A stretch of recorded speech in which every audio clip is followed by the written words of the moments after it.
exactement le genre de livre que, en général, je n'édite pas. Parce que on n'est pas d'accord et on s'est empaillé beaucoup pendant la préparation du livre avec l'auteur.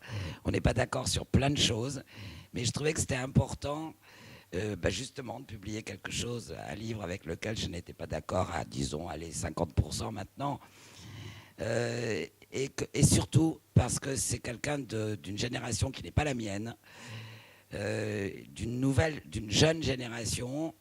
Et je trouvais que c'était intéressant de voir comment réagissaient à la situation actuelle et à la façon dont on envisage la Russie des gens beaucoup plus jeunes que moi qui n'ont pas eu l'expérience que j'ai eue de l'Union soviétique, du passage à la Russie et de toute cette partie d'histoire qui pour moi est très importante. Donc des gens avec une autre logique, une autre vision des choses, ça me paraissait aujourd'hui très très important. Voilà. Ce que je voulais dire, c'est que si les éditions du Code Russie l'avaient publié, c'est juste parce que nous trouvions que c'était talentueux, courageux et intéressant. La question du d'accord, pas d'accord ne s'est jamais posée pour moi. Je publie tous les jours des choses dans le journal avec lesquelles je crois ne pas être d'accord. Ça me paraissait en revanche particulièrement intéressant, et peut-être particulièrement intéressant avec ce qui se passe en Syrie, qu'on se pose la question de ce qui n'est tout simplement pas traité par la presse. Voilà. Pour moi, c'est très difficile de parler de ce livre pour une raison. Moi, ici, je représente l'intelligentsia pro-occidentale qui est critiquée par Mathieu dans ce livre. Et c'est pourquoi, bien sûr, qu'il y a beaucoup de choses qui pas me frappent, mais qui ne me semblent pas la seule vérité ou bien simplement la vérité sur la Russie contemporaine. Mais c'est bien parce que c'est le commencement de la discussion, parce qu'il s'agit quand même des codes culturels, des différents points de vue sur les problèmes. Et il s'agit de la différence entre les cultures. Alors, non, c'est amusant que tu te présentes comme la partie de l'intelligentsia pro-occidentale, parce que c'est une des raisons qui m'a amené à écrire ce livre. Non, pour la simple et bonne raison que j'ai l'impression qu'il n'y a qu'en Russie qu'il y a cette intelligentsia pro-occidentale. C'est-à-dire que moi, j'ai jamais vu en France d'intelligentsia pro-russe, ou alors du moins, ils ont pas voix au chapitre. Et donc, il me semble que, et c'est pas pour te critiquer, parce qu'on ne se connaît pas. C'est-à-dire, vous prenez la place. Non, si tu veux. Mais non, c'est-à-dire que de temps en temps, j'ai l'impression que l'intelligentsia pro-occidentale en Russie ne se pose jamais de questions vis-à-vis de soi-même, passe son temps à critiquer son propre pays et le gouvernement, quel qu'il soit d'ailleurs, peu importe lequel, alors que chez nous, l'intelligentsia est toujours convaincue qu'ils sont dans le camp du bien. Donc voilà, donc justement, comment le livre est venu. Moi, j'ai jamais appris le russe. J'ai appris le russe ici. Donc, je me débrouille comme je peux. Certains disent bien gentiment. Mais ça fait à peu près 15 ans que 80% de mes lectures sont sur la Russie. La première fois que je suis venu en Russie, c'était il y a 10 ans. J'étais en stage à Pékin, un stage en ambassade qui était un des moments les plus désespérants de ma vie. J'avais en fait abandonné le stage. C'était un petit stage de 2 mois et demi. J'avais abandonné au bout d'un mois et demi. Et j'avais même abandonné mes billets d'avion de retour en France pour prendre en fait des billets de train pour aller à Moscou. Donc j'ai fait Pékin-Moscou pendant 7 jours sans arrêt. Et ça a été tout de suite un assez gros choc parce qu'en fait, si j'avais fait un stage à Pékin pour lequel j'étais copieusement pistonné, c'est que j'avais pas les moyens de faire un stage comme ça à Moscou ou à Tokyo qui m'intéressait aussi parce que c'était beaucoup trop cher. Des stages non payés, on sait ce que c'est. Et arrivé en Russie, à laquelle je rêvais quand même depuis assez longtemps, non, pour tout dire, je me suis quasiment évanoui dans le Kremlin. Tellement, bon, peut-être que 2 mois à Pékin, ça m'avait tellement tapé sur le système que ça jouait aussi, mais tellement j'étais émerveillé. Et après, en fait, je ne suis pas revenu en Russie pendant 4 ans, parce que je finissais mes études, parce que je commençais à travailler, etc. J'ai commencé à revenir en Russie de plus en plus souvent. Et j'ai toujours été marqué par le fait que les gens autour de moi en France se disaient, première expérience, Pékin, Moscou, en train, ça envoie. Tu retournes à Moscou? Ok, bon, ok. Tu vas à Saint-Pétersbourg? Ah, c'est comment Saint-Pétersbourg? Encore à Saint-Pétersbourg? Pourquoi Moscou? Et je voyais qu'ils étaient extrêmement perplexes, alors que bon, quand même, la Russie, c'est pas tout à fait un 6e des terres émergées, mais quasiment, mais que ça les intéressait assez peu. Ensuite, quand j'ai rencontré ma femme, qui est russe, qui est ici d'ailleurs,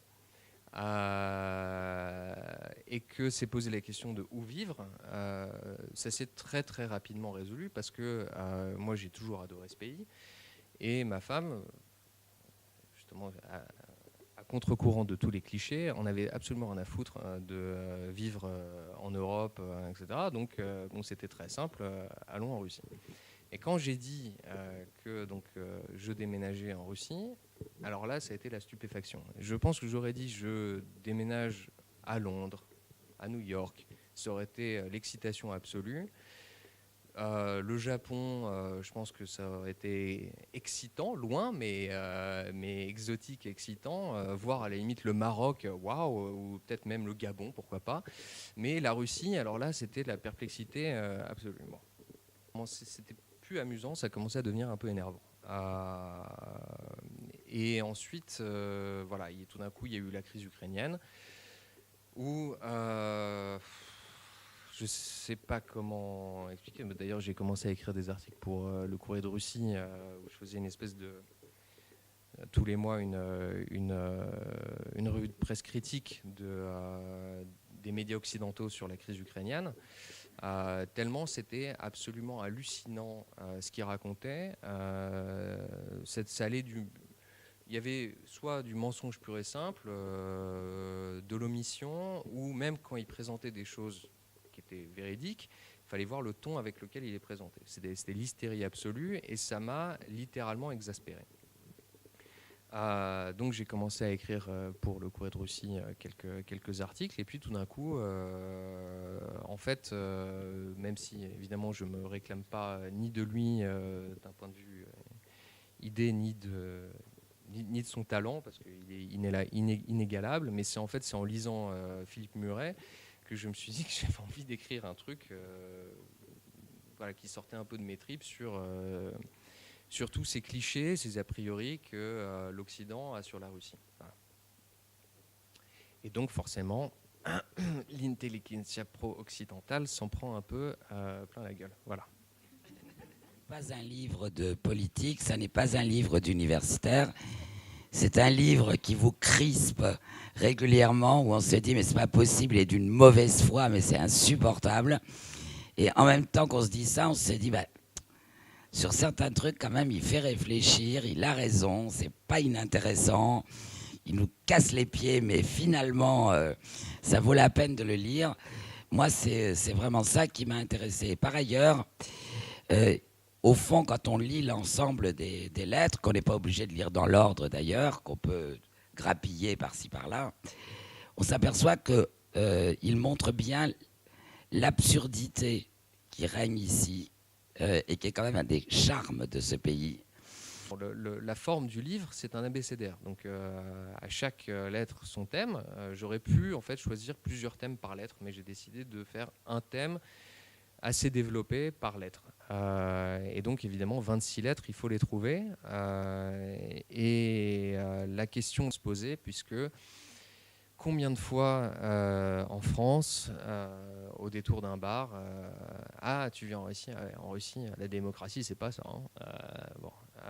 Donc forcément, il fallait que j'en parle un petit peu. De manière, je dois dire, assez succincte.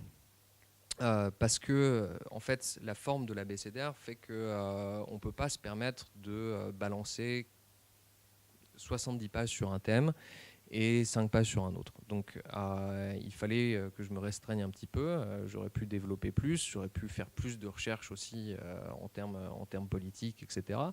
Mais ma conviction est que la démocratie n'existe pas, qu'elle pourrait éventuellement exister dans un contexte non globalisé et dans des petits pays genre la Suède, genre la Suisse, où la population est assez faible et où on peut s'organiser comme on l'entend. Mais dans un monde globalisé et dans des pays où il y a une population quand même extrêmement nombreuse, même juste la France, c'est absolument impossible. Et donc, je mettais ça en parallèle avec tous les clichés qu'on a sur justement, comme tu dis, le régime russe, puisque le mot régime est utilisé que par les ennemis de l'Occident, que pour les ennemis de l'Occident. Donc, on a le régime d'Assad, on a le régime de Pékin, on a le régime de Moscou, mais alors par contre, on a le gouvernement de Washington, on a le gouvernement de Londres. C'est limite l'université populaire de Londres. Enfin, et donc je finis par trouver ça absolument grotesque parce que c'est nier totalement une vérité qui est que quelqu'un comme Poutine, et je ne parle pas ici d'élections où j'en ai strictement rien à foutre, j'étais pas là en train de vérifier les ballots, non, j'étais là le jour de sa réélection, mais d'ailleurs c'était drôle, il faisait très très froid, j'ai pas réussi à tenir sur Maniège-Ney, je suis rentré chez moi avant qu'il arrive, mais je suis pas en train de parler d'élections. Il faut juste avoir en tête que quelqu'un comme Poutine est plutôt un modéré au sein de l'élite. Il est en permanence en train de jouer entre plusieurs factions et, il faut l'admettre, il est plutôt doué pour ça. Et que c'est exactement la même chose si on prend l'exemple des États-Unis. Obama qui passe son temps à jouer au golf, néanmoins, il a quand même, malgré toute son inutilité, il a quand même joué le rôle de rempart vis-à-vis de la tendance Clinton dans le cas de la Syrie. Et donc, pour moi, tous ces systèmes sont absolument équivalents en termes de choix populaires, etc. C'est-à-dire que en fait, ça ne rime à rien. Voilà, et c'était juste pour remettre les points sur les i et dire qu'on n'avait pas à pointer du doigt la Russie pour son manque de démocratie, alors que nous, on n'en a absolument aucune. Voilà. Le cliché qui t'a peut-être le plus frappé et qui t'a le plus inspiré?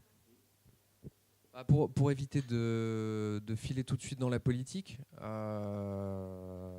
celui qui est le plus évident, c'est la corruption, qu'on nous rabâche toute la journée en Occident sur la Russie. C'est évident que la corruption existe en Russie, à tous les étages. Non, et évidemment, c'est quelque chose de problématique. Mais alors, d'une part, pour l'étranger, c'est quelque chose de fascinant. Parce que, bon, moi, ma belle famille est russe. Je suis avec des Russes en permanence. Et du coup, je vois ça quand même de très près. Je ne travaille pas pour une entreprise occidentale. Bon. Et je dois dire que c'est une véritable culture. C'est-à-dire qu'ils le savent quand est-ce qu'il faut balancer un billet. Ils s'en offusquent pas. Ils le savent très bien et bon, c'est comme ça, la vie roule ainsi.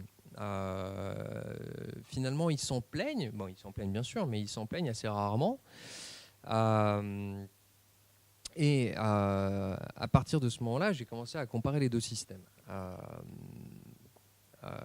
quand on est... là, je vais parler vraiment... Alors là, c'est un peu politique, mais si, par exemple, je ne sais pas, un tel doit être opéré de son cancer en Russie. Bon, les choses sont compliquées, il n'y a pas de place, mais voilà que un gros bifton arrive et tout d'un coup, on vous trouve une place. C'est horrible, mais c'est comme ça. En Occident, voilà, vous avez un cancer, il faut vous opérer d'urgence, il n'y a pas trop de place, excusez-nous, vous allez devoir aller à l'hôpital américain. Finalement, vous allez payer 2 fois plus que ce que vous payerez en Russie. Enfin, bon. Donc, pour moi, et je prends l'exemple de l'hôpital qui est extrême, non, parce que ça me semble le plus évident, mais en fait, vous pouvez le vérifier tous les jours, c'est que en Occident, de plus en plus, tout est payant. Bon, ici, donc, il y a encore des bribes d'Union soviétique où il y a encore des choses qui ne sont pas payantes. Bon. Mais on se débrouille comme on peut. Et donc, c'est là qu'on se rend compte que finalement, la corruption, malgré la plaie que ça peut être, comparée à nos contrées qui ne veut pas entendre des cas particuliers, ici peut résoudre beaucoup de situations. Tout un passage sur Staline qui semble t'avoir beaucoup inspiré.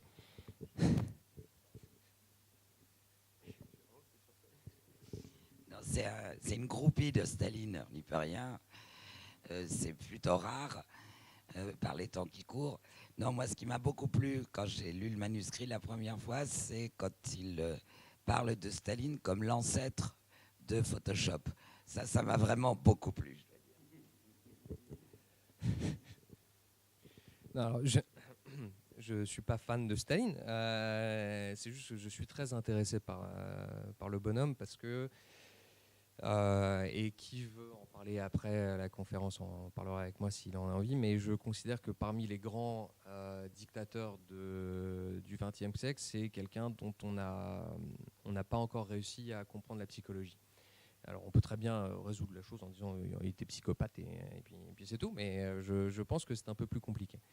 Et j'ai, pour la lettre S, même si Anne a essayé de se battre pour que j'enlève Staline de l'abécédaire, j'ai insisté pour le garder, d'une part parce qu'il m'est important, et surtout parce que, comme je le dis dès le début du chapitre, les Russes ont cet avantage, c'est qu'ils ont leur Hitler. Et qu'on peut toujours les renvoyer à ça. Et d'ailleurs, c'est quelque chose qu'on peut noter par les temps qui courent grâce à nos amis américains, qui est que de temps en temps, on nous renvoie, là, quand vous lisez la presse, au fait que, bon, quand même, Staline a pactisé avec Hitler. Bon. Sauf qu'on oublie toujours de rappeler qu'il a pactisé avec Hitler parce que nous avons pactisé avec Hitler. Juste avant. Donc ça me semblait absolument essentiel de rappeler l'importance de ce personnage, d'une part à cause du fameux pacte avec Hitler, et ensuite pour autre chose. Alors là j'ai besoin de 2 citations. Celle de Molotov, non, celle de Staline d'abord, la très connue, où il disait que la mort d'un homme était une tragédie et la mort de 1000 hommes était une statistique, chose qui se vérifie tous les jours. Excusez-moi, enfin, là c'était de la haute philosophie. Et celle de Molotov, donc son bras droit, qui 30 ans après les grandes purges, quand on l'a interrogé sur...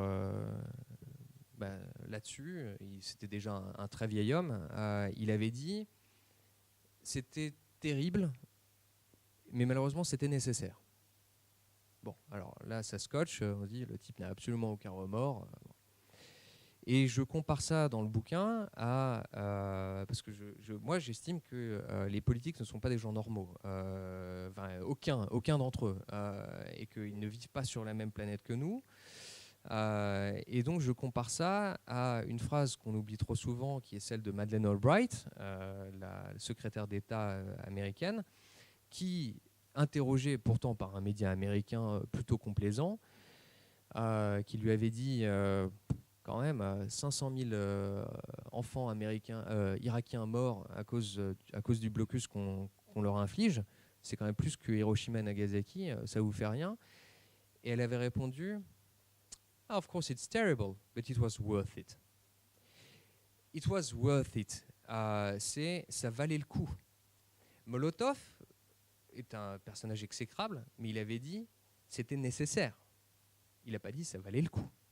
Dire sur la question, juste sur un point, on parle de...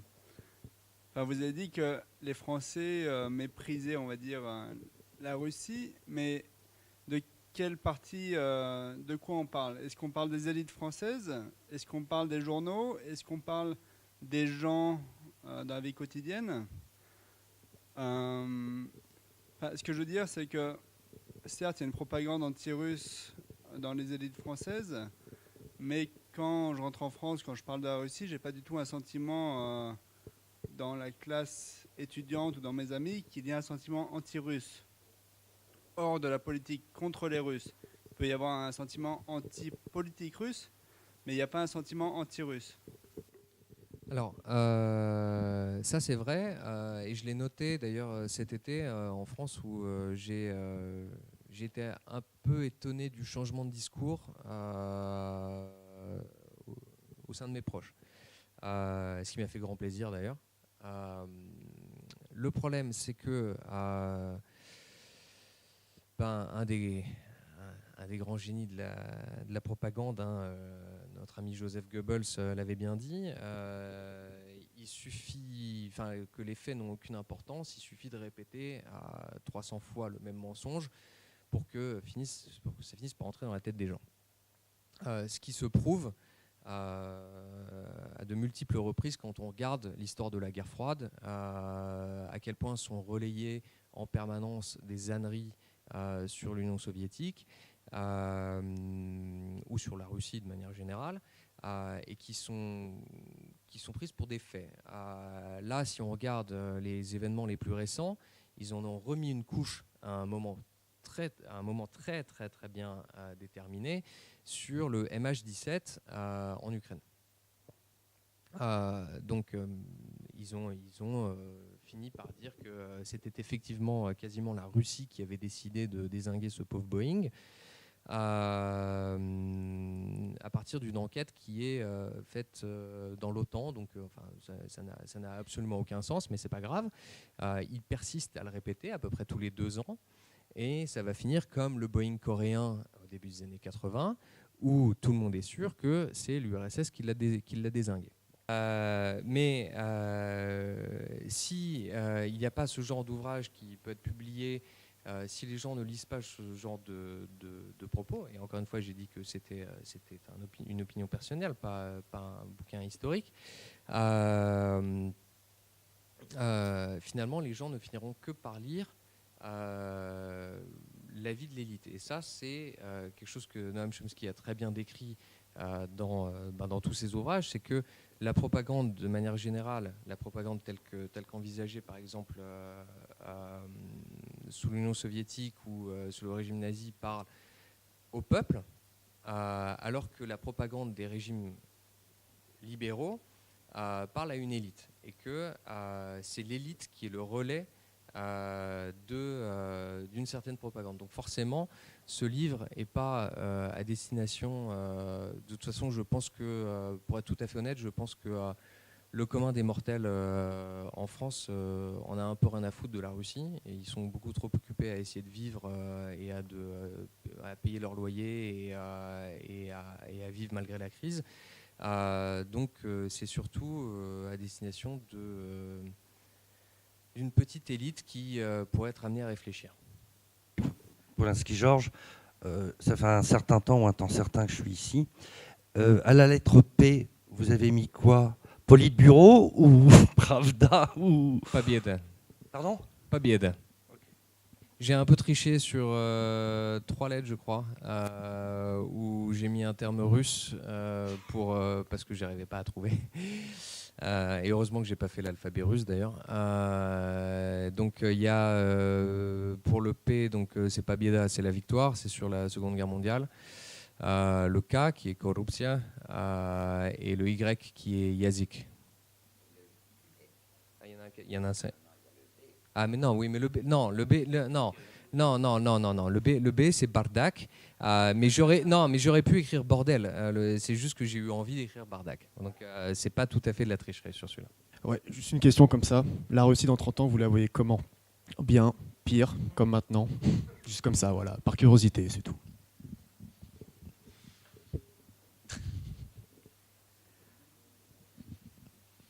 Je sais pas, si on en suit, j'ai une certaine humilité, donc je sais pas. Si on en suit les prédictions des glorieux géostratèges américains, d'ici 2025, la Russie sera fragmentée en 6. Moi, j'en sais rien du tout. Je pense juste à cette phrase. Je sais plus qui disait ça. Que tant que c'était pas important que les Russes perdent Moscou, perdent l'Oural, perdent la Sibérie, tant qu'il y aurait un Russe sur Terre, la Russie existera. Je trouve ça plutôt bien de mettre en rapport les clichés des uns et des autres et de montrer qu'effectivement la corruption ça existe chez nous, les absences de démocratie, etc. Est-ce que vous ne pensez pas quand même que les images, les clichés qu'on a en France sur la Russie, ils sont aussi en fonction de la façon dont les Russes présentent les choses, c'est-à-dire de la façon dont les Russes eux-mêmes n'arrivent pas à faire comme nous, c'est-à-dire à maîtriser un peu l'information. Effectivement, je trouve qu'il y a supercherie en termes de marketing sur certaines idées. Et c'est pour ça d'ailleurs que la lettre M c'est dédié au marketing, c'est que les Russes ne savent pas se vendre, ne savent pas vendre leur image, ne savent pas faire poids face à l'industrie médiatique, et pas que médiatique d'ailleurs, parce que ça ne concerne pas que les médias et la politique, ça concerne aussi la vente de sa culture.